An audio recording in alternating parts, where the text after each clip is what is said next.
So my next team, guess what? I'm going to stay right in conference. And no, my next team isn't Duke. It's UNC. Now, the reason I'm going to take UNC is because they have multiple factors that Mike and I have talked about on the podcast for a number of years that come into play when you're trying to figure out who's going to be a Final Four team. Number one, do they have experience? Yeah, they have one of the more experienced rosters in college basketball. Luke May is a senior. He's going to be your leading scorer. Guess what? Cam Johnson's there too.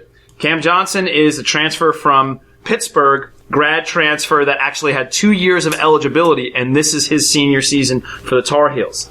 They're going to bring back Seventh Woods in the backcourt. They're going to bring back Kenny Williams in the backcourt. They're going to have the bigs of Brooks and Huffman and Manley. All three of those guys are going to be tough to move down low. And that brings us to the second point.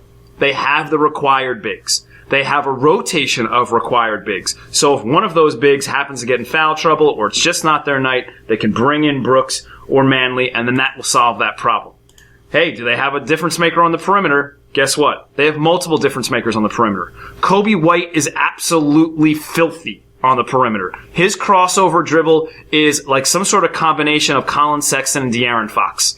I don't know exactly where he falls in that spectrum of comparisons, but if we're using those two lottery picks as comparisons for his like elusiveness and quickness, yeah, that works. And then guess what? Nazir Little doesn't even start yet.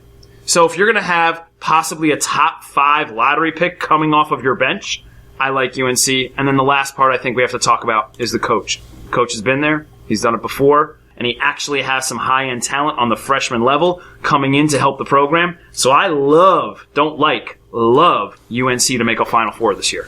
You know my thoughts on Old Roy there when I talked about Mount Rushmore. He never bunks 2 years in a row. Everything you said makes sense. I can't argue. I think it's very reasonable. I think it's a great call, and I have nothing to say. The defense rests.